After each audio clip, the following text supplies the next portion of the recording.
هاك. كما كتشوفوا معنا خوتي خواتاتي، هو الاخ حميد. السلام عليكم خويا حميد، كي داير؟ بخير.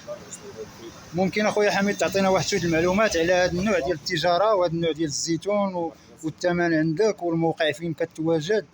موقع جيري، وفاس الطاحونه ديال السي باشا.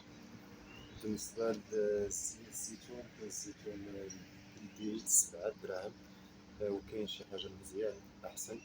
وبالنسبه للزيت، الزيت 45 درهم الزيت البلديه. اما الناس اللي كتقول 40 درهم والاقل كلها تتحمل المسؤوليه ديالو. اما الزيت البلديه الحره 45 درهم تخلص.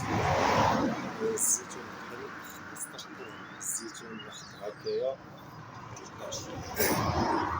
بالنسبه لهذا الزيتون هذا خويا القنطار، شحال كيعطي في الطحنه ديالو؟ القنطار خويا ما نكذبش عليك، على حساب الجو كيفاش داير. اذا كانت الحراره راه كتكون كوندمون، كتكون 19 20. اما دابا الشتا راه كاينه 16 17، وعلى حساب الزيتون والكاليتي ديالو.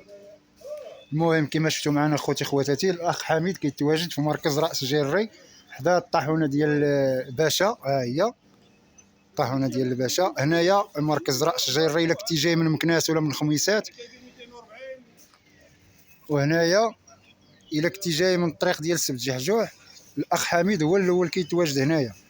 المهم غادي نخلي لكم اخوتي خواتاتي النمره ديال الاخ حميد، اللي بغى الزيتون راه كيتعامل وعنده الجوده تبارك الله، والزيت كلشي موجود. دابا راه المحل كما كتشوفوا راه خاوي، راه تبارك الله هادشي كان عامر راه باع.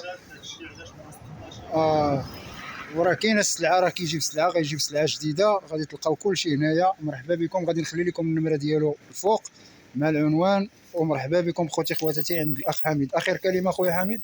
اخر كلمه هي مرحبا بالجميع، والناس كنوصي الناس تعرف الزيت اللي كتاخذ ما يغرهاش الثمن. الناس ما يغرهاش الثمن، هادشي اللي غادي نقول. الزيت حاجه مزيانه، 45 درهم طلع لنا حتى ل 50 درهم. كما سمعتوا خوتي خواتاتي، مرحبا بكم عند الاخ حميد. وحتى لهنا وكانت النهايه ديال الفيديو ديالنا. مرحبا بكم في مركز راس جيري عند الاخ حميد. بالنسبه للرقم، ها هو غيفتي لكم حتى الرقم اللي سمعته هنايا. اللي بغى يقول النمره ديالك اخويا حميد. رقم التليفون 06 07 66 74 40.